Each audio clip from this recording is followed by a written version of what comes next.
Hey guys, I'm getting ready to go on a little four-wheeling trip, so I thought this would be a good time to make this quick little video. Here's 10 things you need to bring with you when you go off-road.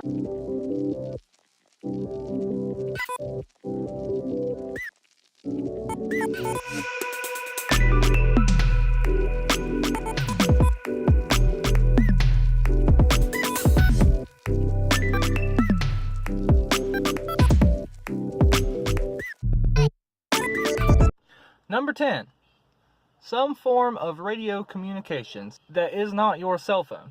Cell phones lose service in the woods sometimes, so it is a good idea to have a backup, whether it's a amateur radio like this, which you have to have a license to operate these. These little walkie-talkies, you don't have to have a license to use. The problem with these are they are not very loud, and sometimes it's hard to hear them over the sound of your vehicle. But they are better than nothing to stay in contact with people around you. You also have a CB. CB is a good way to stay in contact with people on the trail with you. Now, if you are stuck or lost and by yourself, a CB is a lot less likely to get you out of that jam and get you help than a amateur radio is. A CB, you only have a few miles of range. A little walkie-talkie like this, you pretty much have to have somebody else that has a little walkie-talkie like this. That, you know, a walkie-talkie that's in the FRS frequencies, or someone to be listening to the FRS frequencies. And their line of sight, you get maybe a mile at best. And I know the packages will say 2 or 3 miles, but you won't get that. So, some way to communicate with the other members of your group is a fantastic thing to bring with you off-road. Number 9, a first aid kit. This is a must.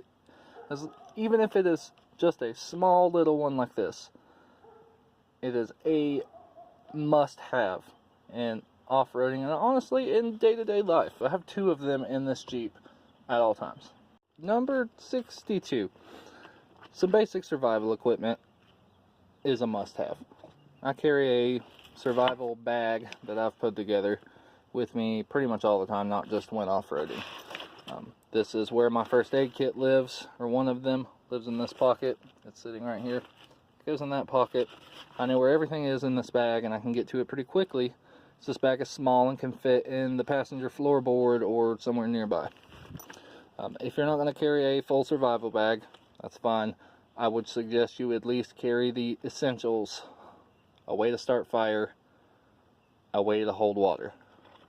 So a couple ways to start fire would be great. Maybe a set of matches and a lighter, or preferably flint and steel and a lighter. If the worst happens and you get stranded out somewhere, especially if you're going out somewhere solo, it's a bad idea. Don't go out places by yourself.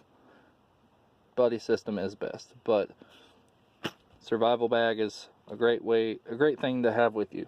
I'm not going to tear all this out and go through it. Maybe I'll do another video on that if anybody's interested. Number 2, some basic tools. So I like to bring at least some basic hand tools.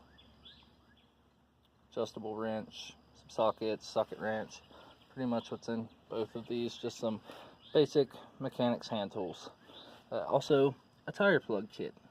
If you have never plugged a tire or don't know how to use these, you should learn how. Torque wrench. And along with that torque wrench, the correct size socket for your lug nuts. And if you have aftermarket lug nuts that have a special pattern, your lug nut adapter. I like to have some zip ties in case I need to zip tie something up. Number 2376, some recovery equipment. This is just a cheap, normal Harbor Freight tow strap. Great thing to have if you're out wheeling with some friends and you get stuck and you don't have a winch. I don't have a winch. So bring a tow strap with you. Do not recover a vehicle with chains. Don't do it. It is dangerous and it's stupid. You can get these for $20 at Harbor Freight. Way safer than chains. So get you a tow strap. They're great to have. And along with that tow strap, bring a shovel, because why not? Number 18. Some way to pump your tires up. Some way to put air back in your tires. This is not going to get you anywhere fast, but it will work. It may take you an hour, but it is literally better than nothing. Some kind of little air compressor or air tank or something to pump your tires back up, because airing your tires down off-road is highly recommended. Makes off-roading a lot easier and a lot more comfortable. So some way to put air back in your tires is awesome if there's not a gas station really close by, because driving on the road with your tires aired down is dangerous and not good for your tires. Number 4, some jumper cables or a jump box. Either will do great. Jump box probably a little bit better of an idea, because if you were by yourself, then you have a way to jump your vehicle off. Jumper cables requires another vehicle, but great thing to have, whether they're for you or somebody else on the trail with you, or somebody on the side of the road or stuck at a gas station.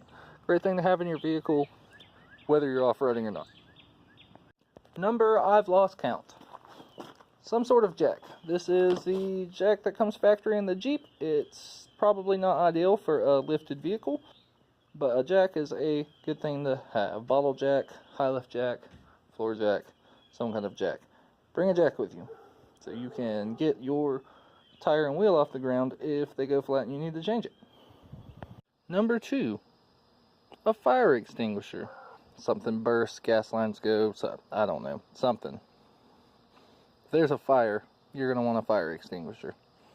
Good thing to keep in your vehicle. And what's the number 1 most important thing to bring with you when you go off-road? Toilet paper. I don't think I have to tell you why.